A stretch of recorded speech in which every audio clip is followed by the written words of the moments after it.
Hi guys, so for today's video ay magkakaroon ulit tayo ng panibagong unboxing, which is ito pala yung part 2 nung ating pots unboxing nung nakaraan. So isa-isa na natin silang i-unwrap. So dating gawi, huhusgahan natin from scale 1 to 10. 1 is the lowest, which is yung pangit, and 10 is the highest kung ito ay maganda.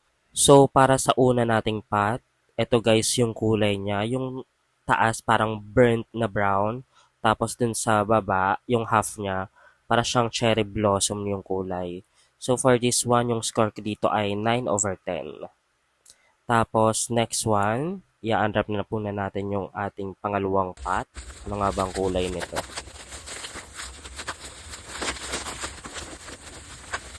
So ayan guys, yung ating pangalawang pot. So para siyang ganun din, burnt brown, tapos parang blue yung bandang ilalim. Pero parang ano no, binasta yung pagkakakulay. So for that one, 7/10. Pero in fairness naman sa quality ng acid pot, maganda naman kasi talaga yung quality. So for this one, parang ganun din na may pagka, anong tawag dito? May pagka glossy. So for this one, 8/10.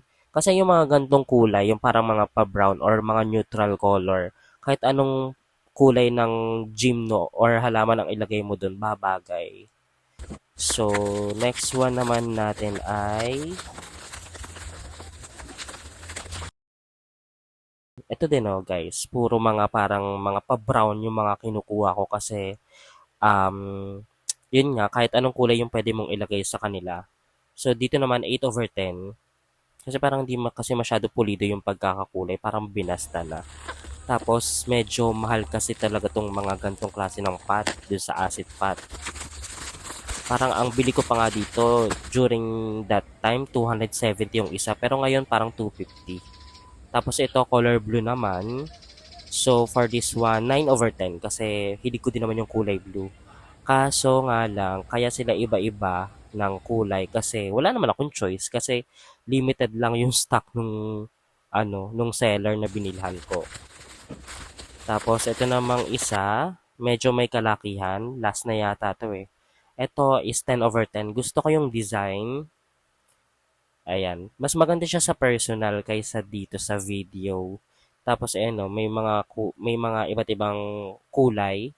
Parang may kulay cherry, kulay blue, kulay parang orange na hindi ko maintindihan. So ayun guys, 10/10 yung score ko dun. So ayan na silang lahat. Saka ko ulit sa inyo sila ipapakita kapag meron na silang mga